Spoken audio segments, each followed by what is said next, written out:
എല്ലാ ഇൻഗ്രീഡിയൻസും കൂടെ മിക്സിയിൽ അടിച്ചെടുത്ത് പെട്ടെന്ന് റെഡിയാക്കി എടുക്കാൻ പറ്റുന്ന ഒരു അച്ചപ്പത്തിൻ്റെ റെസിപ്പിയാണ് നമ്മളിന്ന് പരിചയപ്പെടാൻ പോകുന്നത്.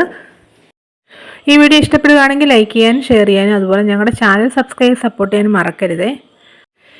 1/2 കിലോ പച്ചരി നല്ലതായിട്ട് കഴുകിയെടുത്തതിന് ശേഷം 4 മണിക്കൂർ കുതിർത്തെടുത്തിട്ട് അതിലെ വെള്ളം എല്ലാം ഒന്ന് ഊറ്റിയെടുത്തിട്ടുണ്ട്. ഇത് നമുക്കൊരു മിക്സർ ജാറിലോട്ട് ഇട്ട് കൊടുക്കാം. ഇതിലോട്ട് നമുക്ക് 6 ടേബിൾ സ്പൂൺ പഞ്ചസാരയും 2 മുട്ടയും പിന്നെ ഒരു 2 നുള്ളു ഉപ്പ് പൊടിയും കൂടെ ചേർത്തിട്ട് നല്ലതായിട്ടൊന്ന് മിക്സ് ചെയ്തെടുക്കാം.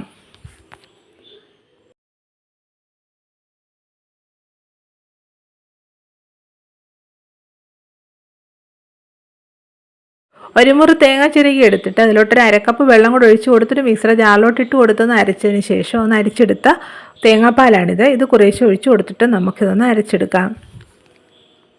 ഈ തേങ്ങാപ്പാൽ കുറേശ്ശെ ഒഴിച്ച് കൊടുത്തിട്ട് ദോശമാവിൻ്റെ കൺസിസ്റ്റൻസിയിൽ നല്ല സ്മൂത്തായിട്ട് ഇതൊന്ന് അരച്ചെടുക്കണം. കുറച്ച് തേങ്ങാപ്പാൽ അധികം വന്നിട്ടുണ്ട്. ഇത് നമുക്ക് ആവശ്യമായിട്ട് വരും. അച്ചപ്പം ഉണ്ടാക്കുമ്പോൾ കുറച്ച് കഴിയുമ്പോഴേ ഈ മാവ് ഒന്ന് തിക്കായിട്ട് വരും. ആ സമയം നമുക്കിത് കുറേശ്ശെ ചേർത്ത് കൊടുക്കാം. ഈ മാവുണ്ടല്ലോ നമുക്കൊരു പാത്രത്തിലോട്ട് ഒഴിച്ചു കൊടുക്കാം. ഇതിലോട്ട് നമുക്ക് 1 ടീസ്പൂൺ എള്ളും 1/2 ടീസ്പൂൺ ജീരകവും കൂടി ഇട്ട് കൊടുത്ത് നല്ലതായിട്ടൊന്ന് മിക്സ് ചെയ്തെടുക്കാം. ഇനി അച്ചപ്പം ചുട്ടെടുക്കുന്നത് എങ്ങനെയാണെന്ന് നോക്കാം. അച്ചപ്പം ചുടാൻ വേണ്ടി ഞാൻ വെളിച്ചെണ്ണ ചൂടാക്കി എടുത്തിട്ടുണ്ട്. ഇതിലോട്ട് നമുക്ക് അച്ചിട്ടൊന്ന് ചൂടാക്കിയെടുക്കാം. നല്ലതായിട്ട് അച്ചൊന്ന് ചൂടായി വരുമ്പോൾ ഇത് മാവിലോട്ടൊന്ന് മുക്കിയെടുക്കണം. 1/4 ഭാഗത്തോളം മാത്രമേ മുങ്ങാവൂ കേട്ടോ. എന്നിട്ടിതുണ്ടല്ലോ എണ്ണയിലോട്ടൊന്ന് വെച്ച് കൊടുക്കണം.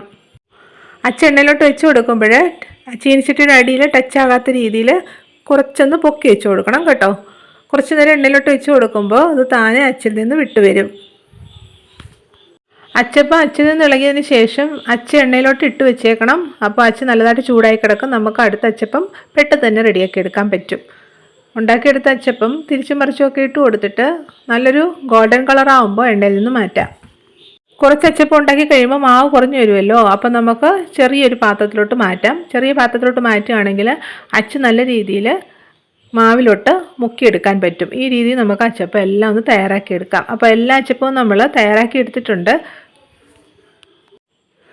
ആദ്യമായിട്ട് അച്ചപ്പം ഉണ്ടാക്കുന്നവർക്ക് പോലും ഇത് ഫ്ലോപ്പായി പോകത്തില്ല. ഈ മെത്തേഡിൽ ഉണ്ടാക്കുകയാണെങ്കിൽ ഈസി ആയിട്ട് പെട്ടെന്ന് നമുക്ക് റെഡിയാക്കി എടുക്കാൻ പറ്റും. അതുപോലെ നല്ല സോഫ്റ്റും ക്രിസ്പിയുമാണ് ഈ അച്ചപ്പം.